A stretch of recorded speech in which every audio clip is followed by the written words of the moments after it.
एक और एफआईआर हुई थी, उसके बाद कार्रवाई भी हुई भ्रष्टाचार को लेकर, जो पेपर लीक्स होते थे जी। लेकिन उसमें एक दिक्कत ये रहेगी, बहुत से लोगों के सवाल हमारे पास आते हैं, दिक्कत ये रहेगी कि नौकरियां मिलने वाला जो सिलसिला वो थम गया। नहीं, अभी हम जल्दी फिक्स्ड अमाउंट पर जल्दी ही काफ़ी नौकरियां निकालने जा रहे हैं और दूसरी रेगुलर नौकरियां भी हम निकालने जा रहे हैं।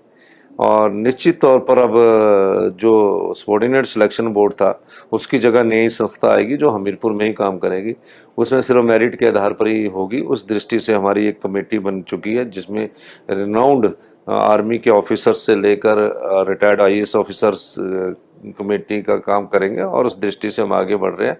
मैं हिमाचल के युवाओं को यह आश्वासन देना चाहता हूं कि अगले महीने से काफ़ी नौकरियां निकलने लगी, आप भरिए फटाफट।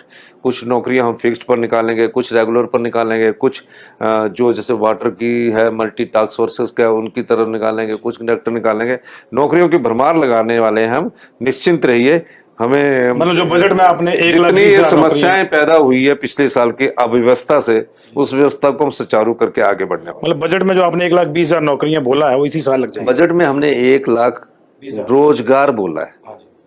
आप मुझे बताइए, सरकारी नहीं है, दोनों दोनों नहीं, रोजगार बोला है, रोजगार। उसमें हमने अभी बजट में 30,000 सरकारी नौकरियां रोजगार बोला, तो हम दे रहे हैं, उसमें हम फटाफट कर रहे हैं।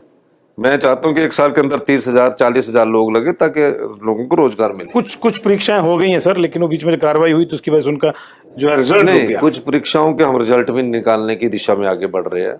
उसमें जो पेपर लीक हुआ है उसमें हम उनको देख रहे हैं कि उसको कैसे निकाल कर आगे बढ़ा जाए, और कुछ के हम रिजल्ट निकालेंगे। काफ़ी टीचर्स है, ड्राइंग टीचर्स है और कुछ और टीचर्स है, जहाँ कुछ हो लग रहा है तो उस दृष्टि से भी हम आगे बढ़ेंगे।